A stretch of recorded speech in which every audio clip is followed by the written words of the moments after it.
जय हिंद दोस्तों। आज हम यूनिट 2 पर भक्ति काल के टॉपिक पर क्लास लेकर आए हैं। हमने इसके पहले आदिकाल के महत्वपूर्ण प्रश्नों को पढ़ा था। आज से हम भक्ति काल के महत्वपूर्ण प्रश्नों को पढ़ेंगे। आज देखते हैं पहला प्रश्न।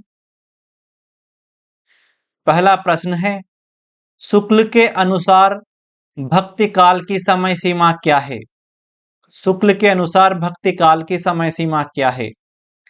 इसका सही आंसर क्या होगा दोस्तों? इसका सही आंसर होगा ए, संवत 1375 से 1700 तक। यह समय अवधि भक्ति काल की समय अवधि थी।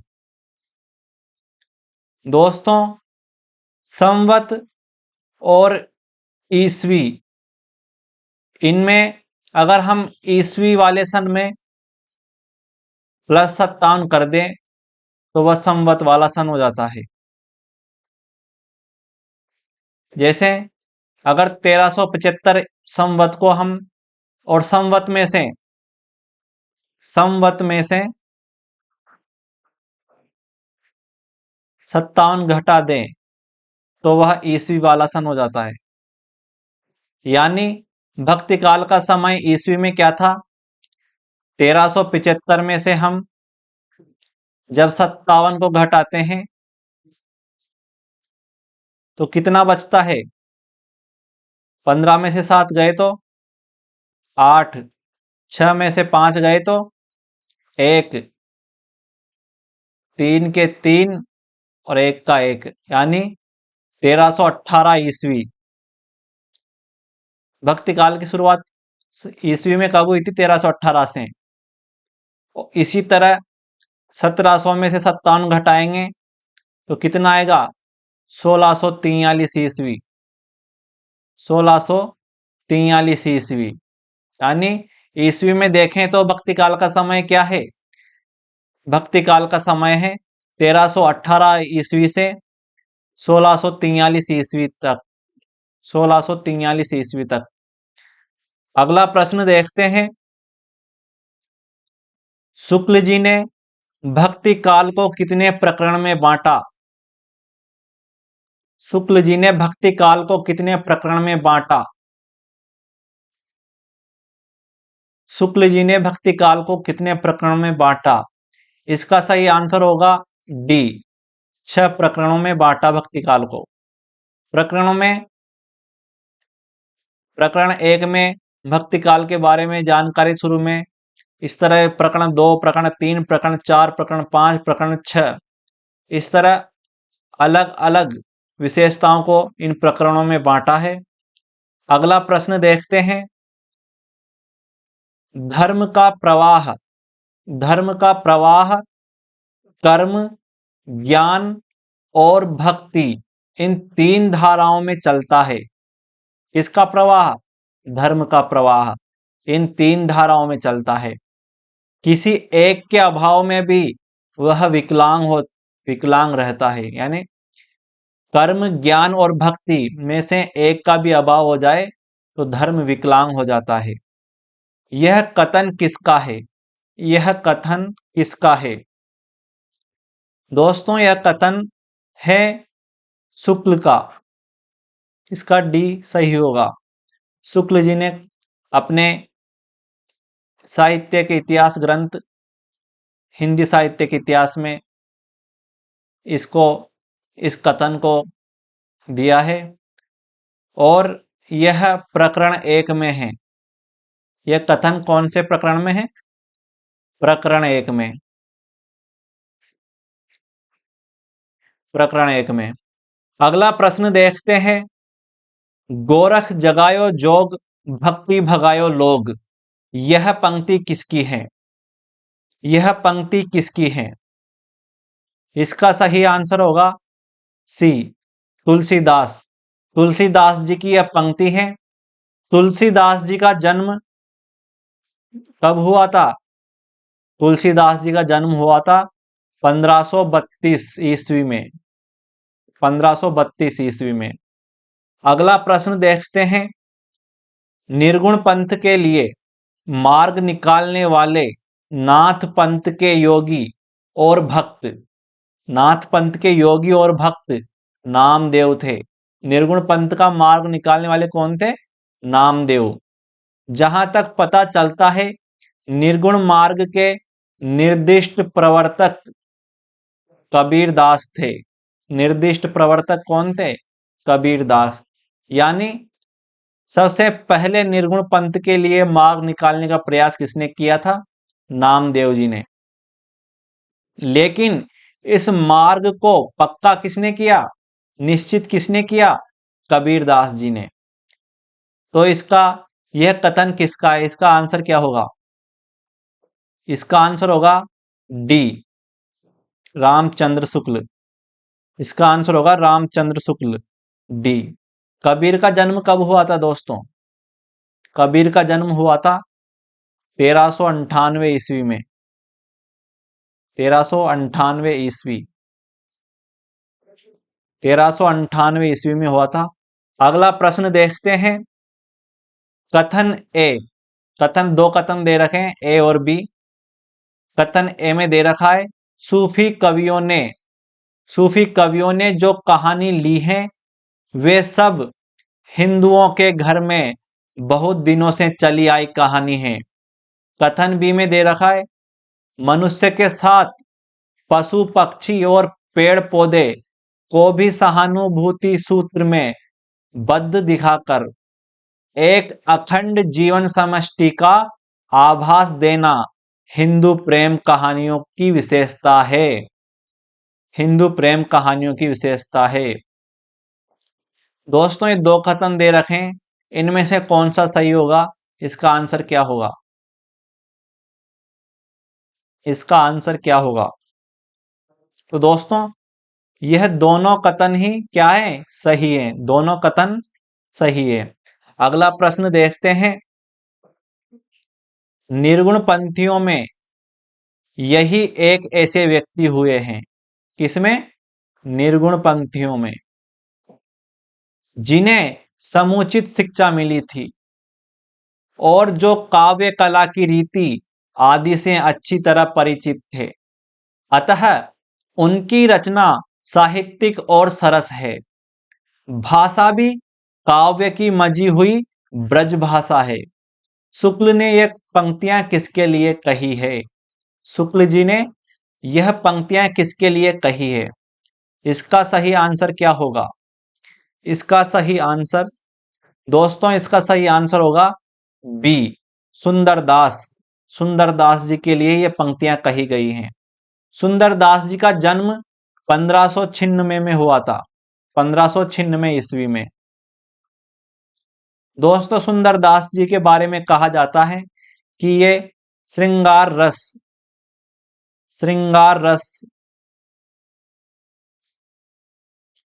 के कट्टर विरोधी थे। कौन से रस के? श्रृंगार रस के। इस नाम तो इनका सुंदर था, लेकिन ये सुंदर काव्य को बनाने वाला श्रृंगार रस के ही विरोधी थे। अगला प्रश्न देखते हैं। सूफियों के यहाँ भक्त की प्रधान संपत्ति क्या थी? प्रधान संपत्ति क्या रहती है सूफी कवियों के यहाँ? सूफी कवियों के यहाँ। तो इसका सही आंसर क्या होगा? इसका सही आंसर होगा ए, ईश्वर का विरह। ईश्वर का विरह सूफी कवियों की प्रधान संपत्ति होती थी। अगला प्रश्न देखते हैं। रामचरितमानस के कौन से कांड में तुलसीदास जी ने ज्ञान की अपेक्षा भक्ति को कहीं अधिक सुसाध्य और आशुफलदायिनी कहा है? तो कौन से कांड में कहा है ज्ञान की अपेक्षा भक्ति को सुसाध्य और आशुफलदायिनी? कौन से कांड में कहा है दोस्तों? इसका सही आंसर होगा सी, उत्तर कांड में। कौन से कांड में कहा है? उत्तर कांड में। और ये उत्तर कांड किसका है? रामचरितमानस मानस का। और रामचरितमानस कब लिखी गई थी? यह लिखी गई थी दोस्तों संवत 1631 में। कब लिखी गई थी? संवत 1631 में। और रामचरितमानस में कितने कांड हैं दोस्तों? इसमें 7 कांड है। कितने कांड है? 7 कांड। 7 कांड किस प्रकार हैं? सबसे पहला कांड है बाल कांड। बाल कांड। दूसरा कांड अयोध्या कांड। अयोध्या कांड। तीसरा कांड अरण्य कांड। अरण्य का मतलब होता है दोस्तों जंगल। अरण्य कांड। चौथा कांड है सुन किष्किंधा कांड। चौथा कांड किष्किंधा कांड।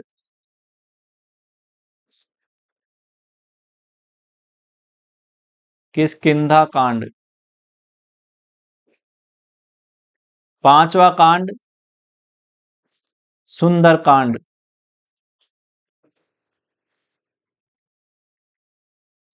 सुंदर कांड। छठवां कांड है लंका कांड, जिसमें युद्ध होता है राम रावण जी का। राम और रावण का युद्ध होता है इसमें, लंका कांड में। और सातवां और अंतिम कांड कौन सा है? उत्तरकांड। उत्तरकांड। तो दोस्तों रामायण में ये 7 कांड हैं। रामचरितमानस में सबसे पहले बाल कांड, फिर अयोध्या कांड, फिर अरण्य कांड, फिर किष्किंधा कांड, फिर सुंदर कांड, फिर लंका कांड, फिर उत्तरकांड। इनको याद रखना दोस्तों, यह पेपर के लिए इंपॉर्टेंट है। अगला प्रश्न देखते हैं। अवधि की सबसे पुरानी रचना शुक्ल जी ने किसे माना? अवधि की सबसे पुरानी रचना किसे माना? इसका सही आंसर होगा दोस्तों ए, सत्यवती कथा को। सत्यवती कथा को शुक्ल जी ने अवधि की सबसे पुरानी रचना माना है। इसका रचना काल क्या था? इसका रचना काल था 1501। इसका रचना काल 1501 ईस्वी था। 1501 ईस्वी। और इसके रचनाकार कौन थे? ईश्वर दास। ईश्वर दास इसके रचनाकार थे।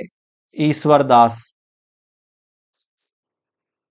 ईश्वर दास ने इसकी रचना की थी। अगला प्रश्न देखते हैं। किसकी रचना तुलसीदास जी ने सूरदास जी के अनुकरण पर की थी? यानी सूरदास जी के देखे देख, उनकी रचना के देखे देख तुलसीदास जी ने एक रचना की थी। उस रचना का नाम क्या है? इसका आंसर होगा दोस्तों ए, गीतावली की रचना तुलसीदास जी ने सूरदास जी के अनुकरण पर की थी। गीतावली की रचना। अगला प्रश्न है दोस्तों। उनकी प्रतिभा अधिकतर उपलब्ध प्रसंग को लेकर चलने वाली थी, नए नए प्रसंग की उद्भावना करने वाली नहीं। यह कथन शुक्ल जी ने किसके बारे में कहा है? किसकी प्रतिभा अधिकतर उपलब्ध प्रसंग को लेकर चलने वाली थी, नए नए प्रसंग की उद्भावना करने वाली नहीं?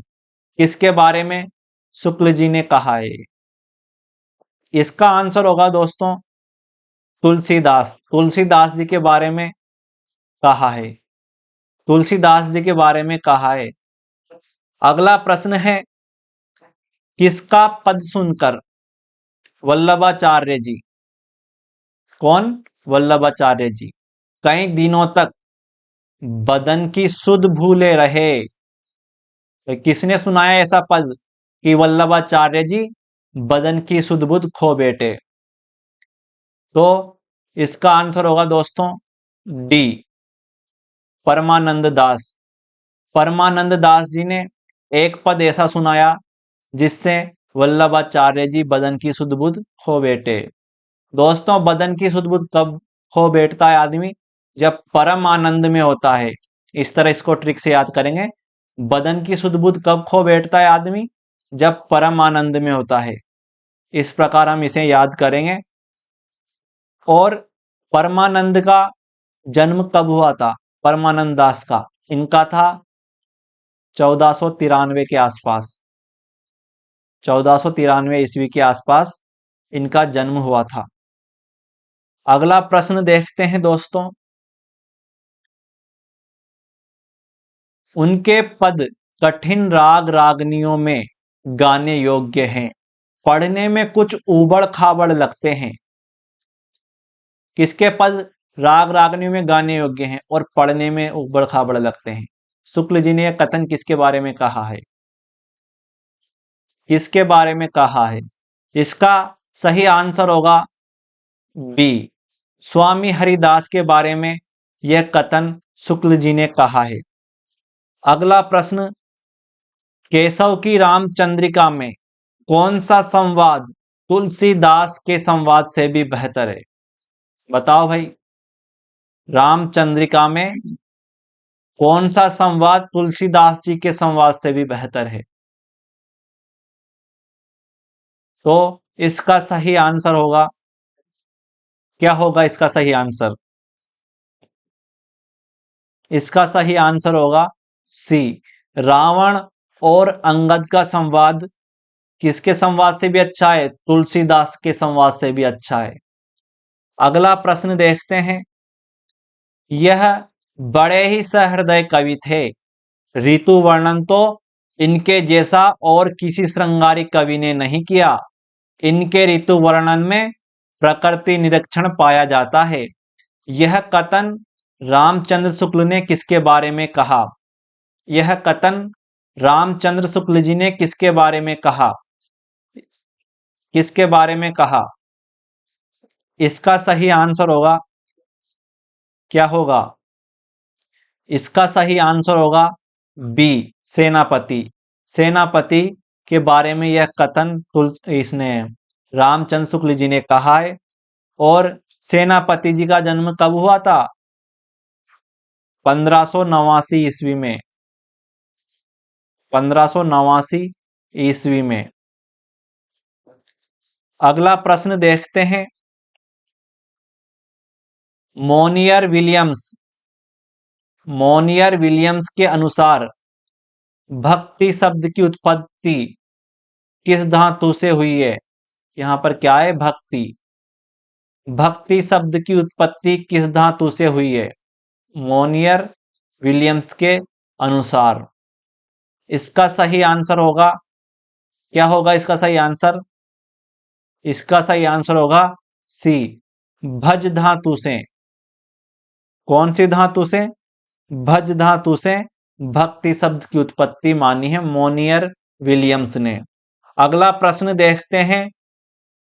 भक्ति काल को हिंदी साहित्य का स्वर्ण काल किसने सबसे पहले कहा? हिंदी साहित्य का स्वर्ण काल भक्ति काल को किसने सबसे पहले कहा? इसका सही आंसर क्या होगा?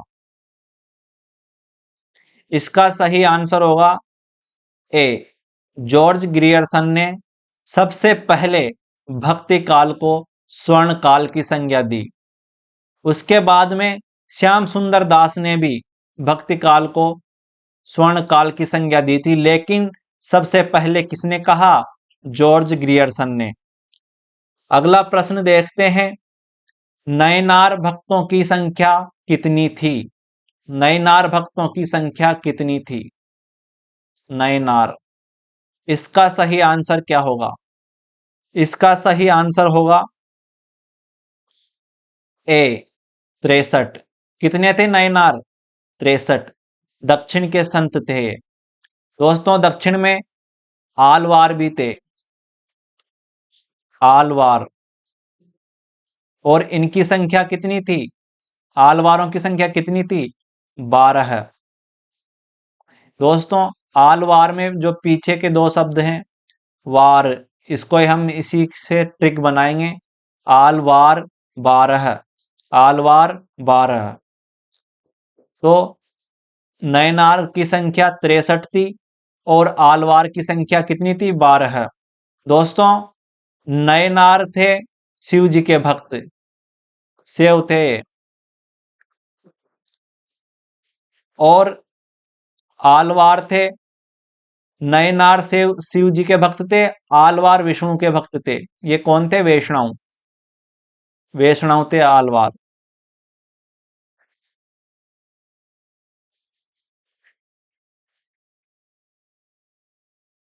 वैष्णव। अगला प्रश्न देखते हैं।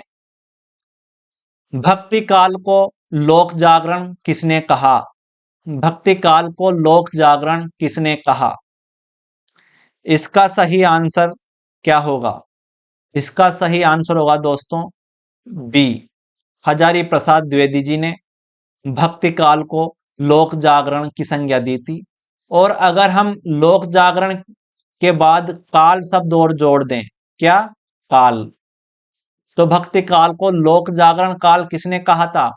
ये कहा था रामविलास शर्मा ने। रामविलास शर्मा ने भक्ति काल को क्या कहा था? लोक जागरण काल। और केवल लोक जागरण किसने कहा था? हजारी प्रसाद द्विवेदी जी ने। तो दोस्तों, ये थे आज के 20 प्रश्न जो हमने पढ़े। आज की क्लास में इतना ही। दोस्तों, ये यहाँ पर मेरे व्हाट्सअप नंबर है, इस पर आप मैसेज कर दो। मैं आपको जो नेट जेआरएफ वालों के लिए जो ग्रुप बना रखा है उसमें ऐड कर दूंगा, ताकि आपको वहाँ पर सारी जानकारी समय समय पर मिलती रहे। और इस वीडियो को लाइक करना, और जो नेट जेआरएफ की तैयारी कर रहा है उन बच्चों तक इस वीडियो को शेयर करो। और अगर आप चैनल पर नए हो तो तुरंत इसे सब्सक्राइब कर लो। आज के लिए इतना ही।